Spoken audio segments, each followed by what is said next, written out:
Hello, everybody. This is Arwen Lewis, and you're listening to the Arwen Lewis Radio Show.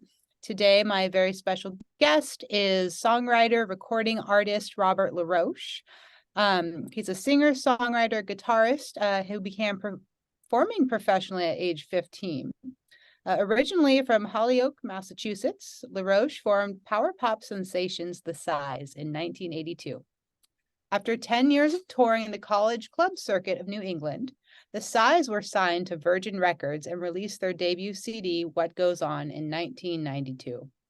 The disc received fantastic reviews, and the single Think About Soul was a staple on modern rock radio charts throughout the summer of 1992. The band toured America extensively with such acts as the Spin Doctors and the Gin Blossoms.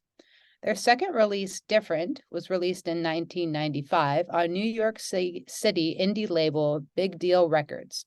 The band disbanded in 1996, and Laroche moved on to his next career as lead guitarist and co-writer for Austin, Texas singer Patricia Vonne. The Size regrouped in the summer of 2016 to record for the first time in 2 decades. The subsequent release, Wait on Another Day, came out on New York City indie label OMAD Records in November 2017.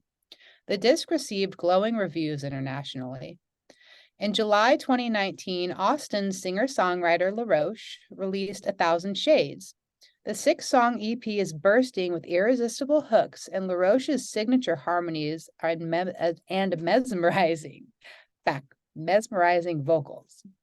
Backed by many of Austin's top musicians, 1,000 Shades takes the listener on a journey of love and heartbreak with a silver lining of redemption. Laroche is now releasing his new 10-song CD, Forevermore, and we're going to be featuring his song Forevermore, the title track, in its entirety today. And that was actually just released yesterday, September 19th, 2023. This album was produced by Oscar-winning songwriter John DiNicola. And so anyway, Robert, welcome to the Arwen Lewis Show. Nice to be with you, Arwen. Nice to see you. Well, I thought we could start by you telling us about your latest release, Forevermore. So what inspired you to create this album? It was, during lockdown, during COVID, it was a lot of time to write songs. And, there were no gigs really happening in Austin, I'm guess, and anywhere else in the country. So, there was just a lot of time to be creative. Chose to use all that free time, and got a backlog of songs. And then I reconnected with our mutual friend John DiNicola. I reconnected with him, a producer, great songwriter, great producer, and we just started recording the songs without too much of a game plan, and then eventually kind of dawned on us, we have enough material here for a full length. That's a really cool thing about working with John. I feel like the projects that I've done with him and that I've watched my dad do with him, they all just evolve naturally. Correct. And I think that's a really cool approach as an artist, to have a producer who just kind of lets things work themselves out that way, rather than going in and having a rigid plan and a time frame and everything. I agree. I mean, I've been lucky. I've worked with some excellent producers.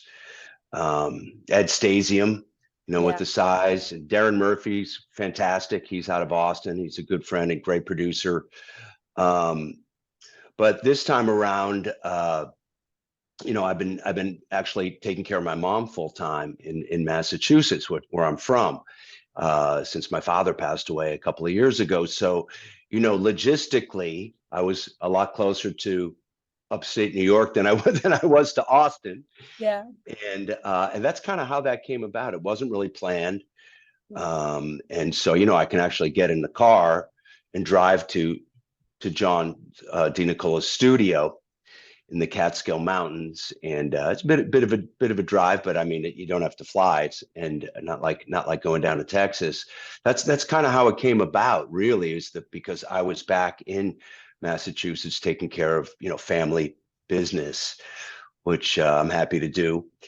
And so it all worked out beautifully. It wasn't any rushed schedule, which, you know, is necessary a lot of times when you have studio time booked and you got to get in there and knock it out. And but this was a very relaxed way of recording. You know, the studio itself is in an idyllic location, and it's, you know, it's in a barn, in a big old. Yeah, I was gonna say, let's talk about that awesome studio. So it's all analog, right? In a barn. Is that He has analog. You know, he also uses Pro Tools. Also, sometimes he'll run Pro Tools and then put it on a 2-inch analog. He's you know, he's like the mad professor up there. He really enjoys. He's embraced technology, and vintage technology is really where he's at. Meaning, you know, compressors or limiters from the late 60s. He's got quite a collection of you know, sonic tools, but they're mostly you know, vintage gear that he uses, tubes, and it gives a pretty warm sound. Yeah, there's nothing, I mean, you can mirror it pretty closely with digital, but there's nothing like, you know, recording to analog tape. And I remember I had John on an interview a couple months ago, I guess now, and he was talking about how even transferring, like you said, transferring the digital files to the tape gives it that sound as well, the warmth, and but then you're saving a little bit of time. Yes, yes. Digital. Are there any co-writes on this Forevermore release, or did you This all of your songs? These are all mine. Great. These are all of my songs. You know, I've co-written with John DiNicola. I have a lot of co-writes with my awesome music partner, Patricia Vonne. Back in the day with the Size, most of the songs were, you know, they were mostly my songs, but there were some co-writes. So yeah, I like co-writing. It just so happened that this particular time frame, as I mentioned earlier, I did have time on my hands, and so you know, I was able to. You know, songwriting is a funny thing. You're a songwriter. You can't really put your finger on. I've talked to so many different artists, and it's always fascinating to ask them, well, you know, what's your process? And you know, it's funny because a lot of times there really isn't a process. You know, sometimes they just fall out of the sky. I'll tell you that's really the only way any of the songs I've written have happened. I have worked on some, but it's funny you brought that up because I was going to ask you, what's your song process like? My next question right here. Well, you know, but look, it's a good question, and I can do it. I can sit down with the Rickenbacker or the Acoustic, and you know, I've been doing this a long time. I can do the craft of songwriting. I've always got ideas. So I can sit down, if you were in the room with me right now, in an hour, we could probably have a pretty close to a finished song. I'm not saying I feel how good it would be, or that's up to the listener. But craft wise, we could do it. But for me, I generally hear a melody in my head. It can come at any time. Sometimes first thing in the morning, I'm humming something. Well, what is that? And while I'm driving, I like to exercise. I'm getting, you know, I'm 60 now, and I like to stay fit because I tour a lot, and you know, I gotta put on a good show. As the Germans say, mach schau. You have to mach schau, and you know, I've always been a big believer in that. And so anyway, I could be on a treadmill at Planet Fitness, and then there it is. There's a melody, and I generally speaking, I let it kind of ferment. I don't immediately go for the guitar. I kind of let it drive me a little bit crazy, right, for a day or two or three, and then it's like, okay, I'll pick up the guitar now, and it kind of, I want to say it plays itself, but if you have a melody that you're hearing, and I know I speak for you too, we're lucky enough to be able to hear melodies. Doesn't mean they're all good, but we can hear them. And then you can generally pick up the guitar or piano or whatever it is your instrument, and kind of flush out the chords. And and then of course you have to come up with good provocative lyrics, and or lyrics that are relatable, like all good art. You want it to be relatable. Right. And it's interesting because for me, I actually find the chords first and then the melody will come to me over the chords. I don't really Mhm. hear a melody first at all. And sometimes it's hard. I need somebody else if I'm like I've John and we haven't like released anything, but we've like kind of like explored writing some songs together. And I'm like, can you send me a melody over those chords, please? Develop it from there. But songs that I've written, yeah, the melody actually for the vocal comes later after I find the chords. So you're a music first person. Yeah, for Yeah, sure. I do that too sometimes. You just never know, Yeah, right? I'm gonna go with that actually. It just depends. It's still kind of mysterious. After all these years, it's so you can't put it in a box, songwriting. It's kind of mysterious. I feel lucky when one and sometimes they come all at once. And that's a lucky day. It really is. Yeah.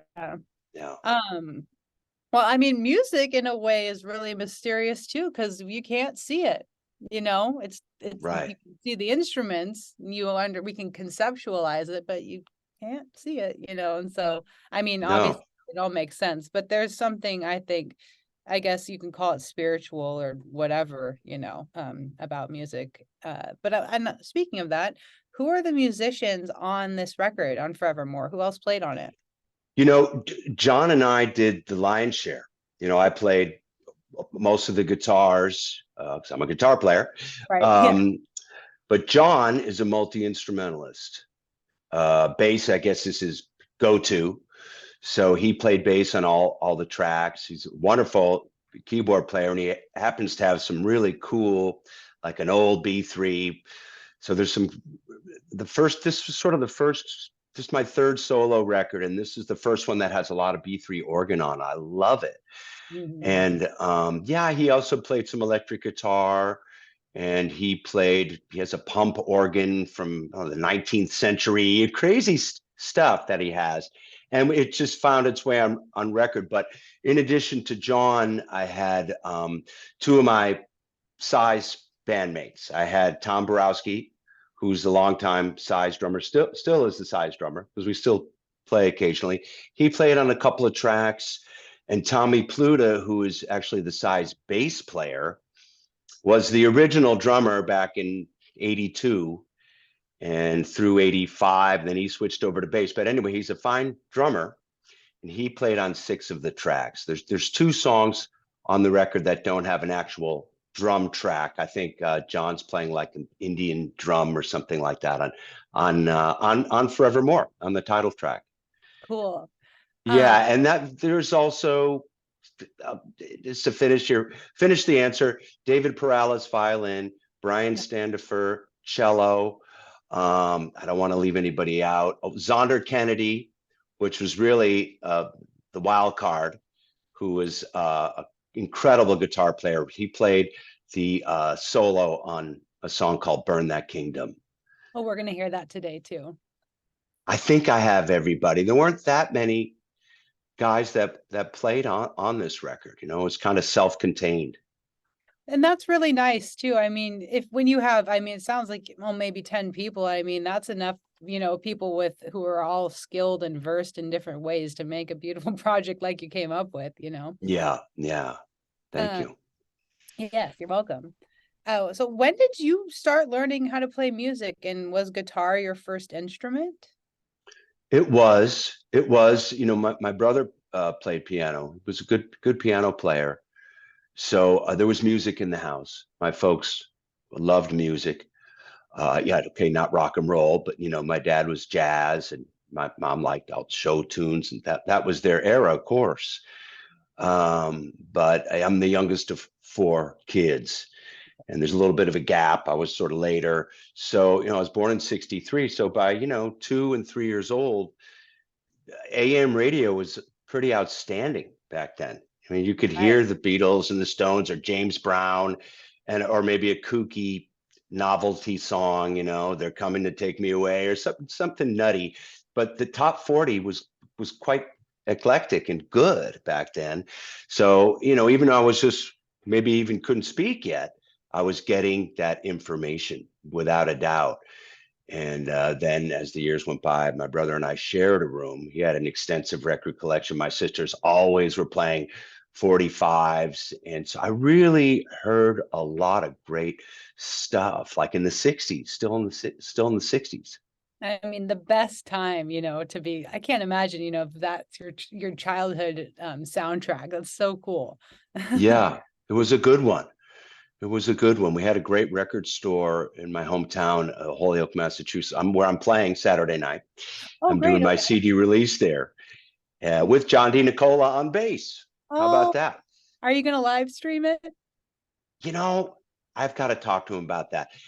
We had communicated earlier, me trying to get on Zoom, and it isn't difficult, but I am a little bit technically challenged, and I'm trying to conquer that fear or that because we're not going back to the rotary phones, that I grew up with.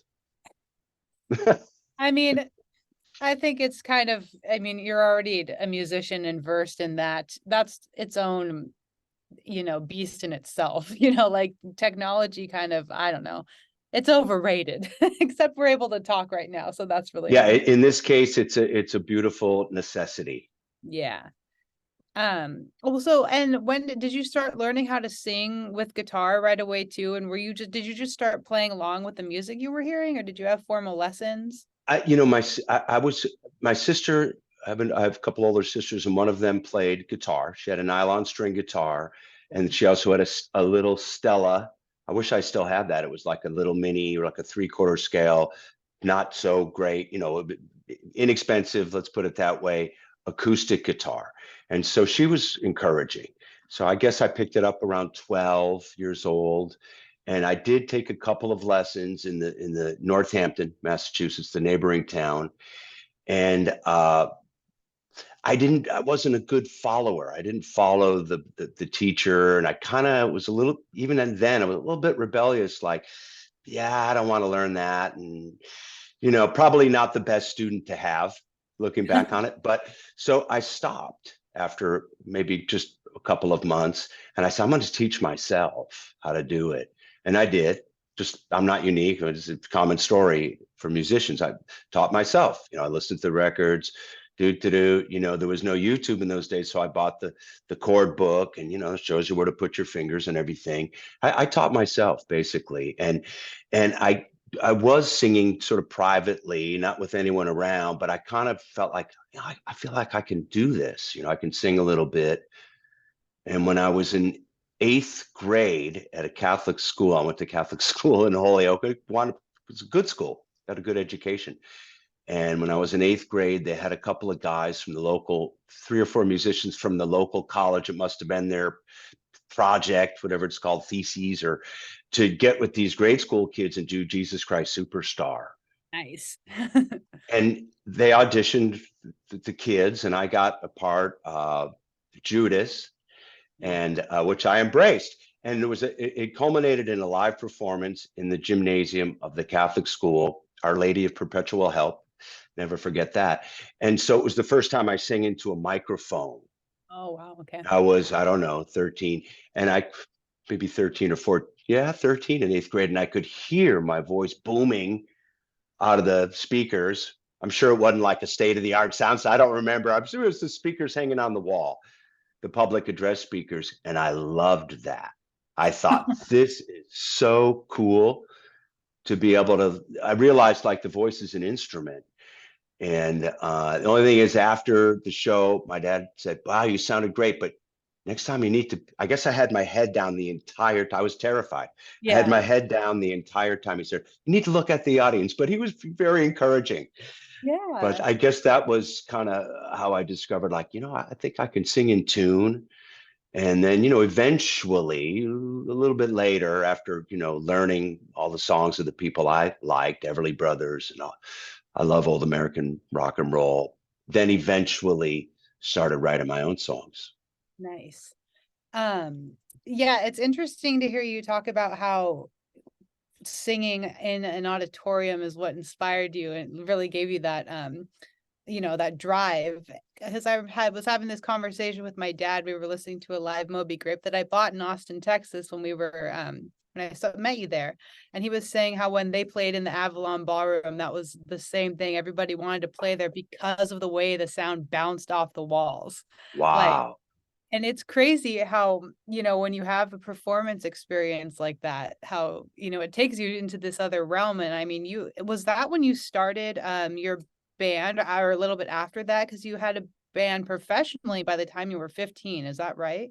Well, when I started performing when I was 15, and it wasn't a band thing yet. The size was still 3 years ahead in the story, my story. Yeah. And we all have a story. And but I did have an excellent singing partner. Mike was his name, Mike Jakowski, great guy, still with us, and still a great singer. And so we kind of figured out, we both loved the Everly Brothers, and we kind of figured out, okay, I'm a tenor, and he was able to do the higher parts. So we just nailed Phil and Don, or did a pretty good job of that. Nice. And we weren't writing. I wasn't writing at that point. I was quite young, but we were doing gigs, and we did a lot of weddings. Be up in where the pipe organ was, and the priest would, okay, there'd be a pause, and we'd have a script, and then we'd do, Let It Be Me or Devoted to You, these great songs. Yeah. And so we were kind of working, and he went off, and he had other interests. He wasn't that wasn't what he wanted to do as a full-time thing. It is definitely what I wanted to do. So I started the Size in 1982. So you just went right for it. This has been your career, like your whole life, basically. Yeah. That's It is oh, it is it is a vow of poverty, as any musician will tell you. But as long as the bills are paid, uh, it's such a great ride. and that's what you're going to take with you. You can have all the money in the world, but if you're living an empty life with all that money, what's the point? My opinion. But how did you hook up with the members of the Size? And and then let's talk about the evolution of the band. It was all in our hometown. I had I would say a little reputation it was a small town. I don't know, 30,000 people in Western Massachusetts. A good place to grow up. And so, word got around, oh, that guy can sing and he play. And then, of course, I got an electric guitar. And so, it's like anywhere else. Musicians just could have gravitated. Oh, well, I've got drums, or I've got a bass. And so that's kind of how it went down, really. And then I had a couple of guys at the beginning, and they were in it for a little bit, and then not too long. And then, we got the lineup that, like Tommy Pluta, who is, still, my best friend and still my partner in the Size, even though we're not that active anymore, but we're still occasionally are. And so he played drums, and then we got his then girlfriend's twin brother, who now it's his wife, now it's his brother-in-law, if you can follow that. And he was going to UMass Amherst, and we got him in as a bass player. He was an excellent musician, and it's just kind of evolved playing, as you said in your intro, a lot of clubs, a lot of colleges in New England. And we just got a little better, better songs. And I mean, it took 10 years. It's a long time of slogging it out, and it was great fun. I mean, I would never say that it was not, but eventually we got good, and then we started going down to New York City, which is only 2.5 hours away, and that's where we started playing at a place called the China Club, which is long gone, but there used to be China clubs all over the place. And you have a China Club experience? No, but I think I remember you telling me about the China Club when I met you in Austin. Yeah. But we're actually let's pick up with this story, and I want to go into this, like once you guys got your record deal and everything, when we come back from break. We're just going to run out really quickly.